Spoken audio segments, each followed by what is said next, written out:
Hello, great people. You are all welcome to Delicious Kitchen. Happy to have you all here with me today. Lovelies, let me show you how to step up your leftover rice game. Everyone needs to do this. You're going to love your leftover rice and it's going to come out yummy.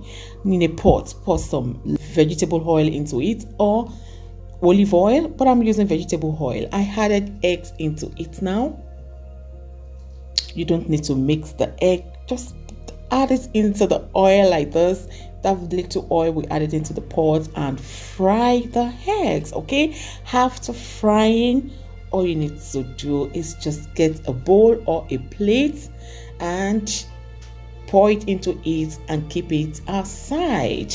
In that very pot, add some oil into it and add onions, garlic. Now fry for about 1 to 2 minutes just to flavor the oil. You're going to love the aroma that will come out of it. And now after that, add green beans into it.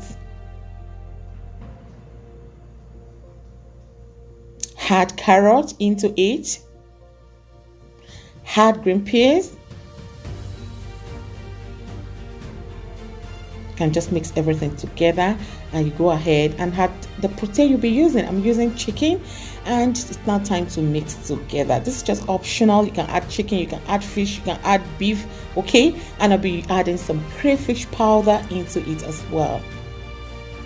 After that, I added curry, thyme,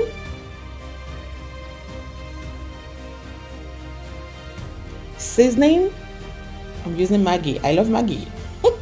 Add some salt into it. Remember, you have salt in your rice already. And now add the fried egg into it. Okay? So after that, stir fry. Just stir fry for about 2 to 4 minutes. Okay. So after that, add your leftover rice into it. It's now time to stir fry. Okay, you have to mix it well. Let everything become one. All right. Shout out to T-Boy. Thank you so much for liking our recipes. Thank you. Remember to leave a comment. Maybe the next person on my shout out. I want it spicy. I've just added chili powder into it and I'll be using meat stock. If you want to see how I made this meat stock, check the comment section. You're going to see it. So let it touch the down of the pot. It will melt immediately. So all you need to do now is to keep stirring, keep mixing, keep stir frying, and let your rice become so hot. Remember, we are using leftover rice, and when everything is hot together, nobody will believe that we use the leftover rice for this recipe. You try it and thank me later. Thank you so much for watching. Remember to share, like, and comment. God bless you. See you next time. Bye bye.